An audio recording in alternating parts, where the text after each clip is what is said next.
According to Surah 3, verse 54, and Surah 8, verse 30 of the Quran, Allah is the best of deceivers. But no one wants to admit that they worship someone who brags about being the best of deceivers, so translators will make the verses say that Allah is the best of plotters, or the best of planners, or the best of schemers. Translators have to conceal the deception of their God. Not surprisingly, the most popular apologists for the God who brags about being the best of deceivers are compulsive liars.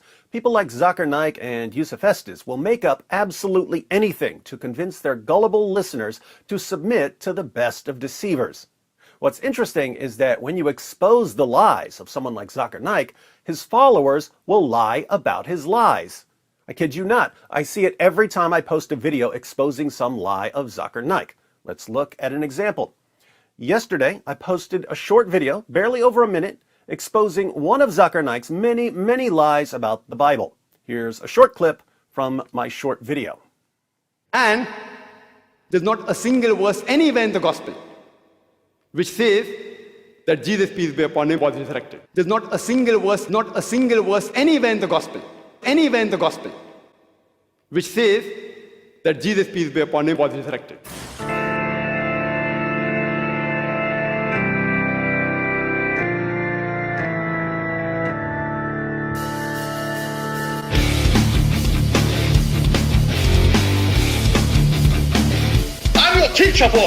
So Zakir Naik claimed that the Gospels never say that Jesus was resurrected, when the Gospels clearly say that Jesus was resurrected.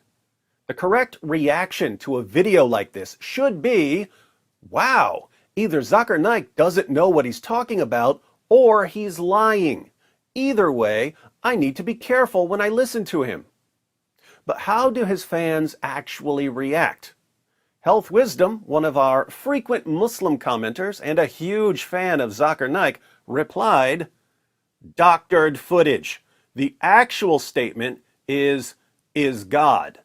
So, according to Health Wisdom, Zakir Naik didn't really say, there's not a single verse anywhere in the gospel which says that Jesus, peace be upon him, was resurrected. Instead, Zakir Naik said, there's not a single verse anywhere in the gospel which says that Jesus, peace be upon him, is God. Health Wisdom accuses me of deceptively editing the footage to make it look like Zakir Naik was falsely claiming that the Gospels never say that Jesus was resurrected. Of course, anyone can go to Zakir Naik's debate on the resurrection and see exactly what he said. And there's not a single verse anywhere in the gospel which says that Jesus, peace be upon him, was resurrected. Notice this graphic is theirs. They add graphics and sound effects to try to make Zakir Naik's points more impressive. You can even see the Peace TV logo over it. In case there's any doubt, I'll put the link to the debate on Zakir Naik's channel in the description box with the timestamp so you can verify. So why do Zakir Naik's fans lie like this? I mean, constantly.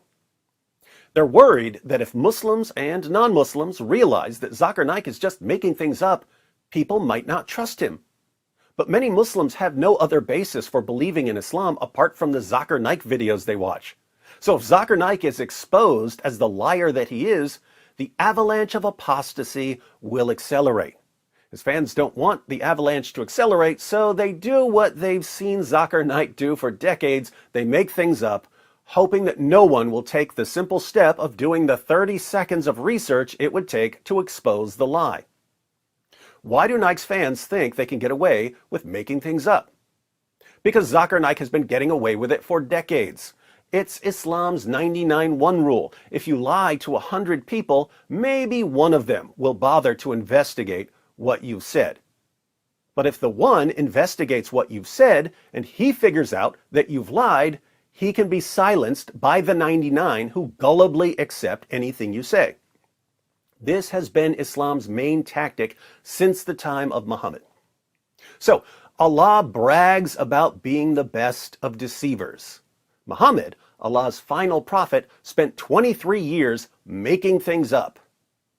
Islam's greatest defenders today spend their entire careers making things up. In fact, the better you are at lying, the more popular you'll become.